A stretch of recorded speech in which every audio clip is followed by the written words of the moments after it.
बहराइच में कथावाचक पुंडरीक गोस्वामी को गार्ड ऑफ ऑनर दिए जाने पर बवाल मच गया। हमारे साथ आजाद समाज पार्टी के चंद्रशेखर आजाद हैं। सर, जिस तरीके से गार्ड ऑफ ऑनर दिया गया एक कथावाचक को, कि आपने ट्वीट करके आपत्ति जताई है।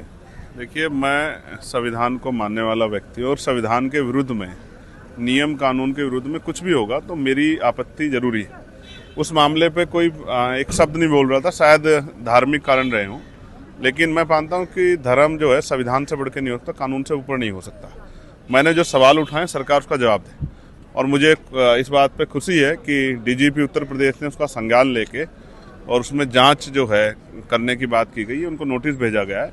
बेसिक ये है कि जो आदमी की संवैधानिक पद पे नहीं है, धर्म के आधार पे क्या आप उसको परेड, सलामी, उस तरह का प्रोटोकॉल दे सकते हैं?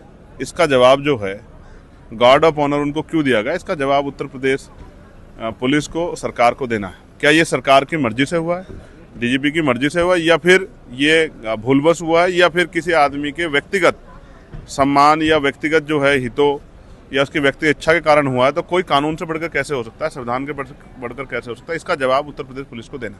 मैं तो उम्मीद करता हूँ कि अगर ये कानून सम्मत नहीं है तो इस पर कार्रवाई होनी चाहिए। आपको लगता है जिस तरीके से पुलिस लाइन का इस्तेमाल किया गया, गार्ड ऑफ ऑनर देने में सैल्यूट मारा गया कथावाचक को, वो अपने आप में आपत्तिजनक है? बिल्कुल आपत्तिजनक है। किसी भी धर्म के होते, वो इस धर्म के नहीं, किसी भी धर्म के होते।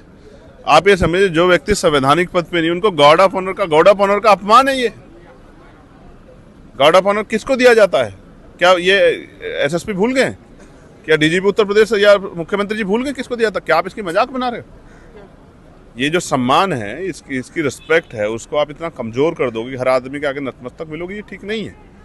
इससे जो हमारी संप्रभुता है, संविधान के जो हमारे नैतिक मूल्य हैं, उद्देश्य, वो कमजोर पड़ जाएंगे। और संविधान सर्वोपरि है, उसके खिलाफ नहीं जाने देंगे हम किसी को। इस तरह करेगा तो हम लोग उसका विरोध करेंगे। मैं देख रहा था कल बहुत लोग चुप थे, ऐसा नहीं कि सबने देखा नहीं था, लेकिन जब मैं बोला हूँ फिर लोगों की सांस में सांस है कि अभी हम भी इस मामले को उठा सकते हैं। अगर कोई संविधान विरोधी कार्य होगा तो चंद्रशेखर उसका जवाब मांगेगा, चाहे वो उत्तर प्रदेश सरकार करे, कोई और सी सरकार करे, चाहे विपक्ष हो, चाहे सरकार हो, या फिर पक्ष हो, या फिर केंद्र सरकार हो, सबसे जवाब मांगा जाएगा। एक और मामला है, सत्रावसान हो चुका है और कल ही जो है लोकसभा राज्यसभा दोनों से जी राम जी बिल जो है वो पास करवा लिया गया। कैसे देखते हैं आप इसे? देखिए, जिस तरह बिल पास हुआ है तो आपने और मैंने सबने देखा, और मैं फिर कहता हूँ बहुमत के सारे फैसले सही नहीं होते। ये बिल जब पहले आया था तो भी बहुमत से पास होकर आया था 2005 में, और आप ये समझिए बहुमत ने तो सुकरात को भी जहर दे दिया था। मैं स्पष्ट करना चाहता हूँ कि ये जो फैसला हुआ है और ये जो किया गया है, उत्तर प्रदेश से हम लोग हैं, 8 लाख से ज़्यादा करोड़ का, 8 लाख करोड़ का कर्ज है उत्तर प्रदेश सरकार पे। आपने निधि में जो वितरण किया है उसमें 60-40 का प्रावधान आपने किया। राज्य सरकार कहाँ से खर्च उठाएगी?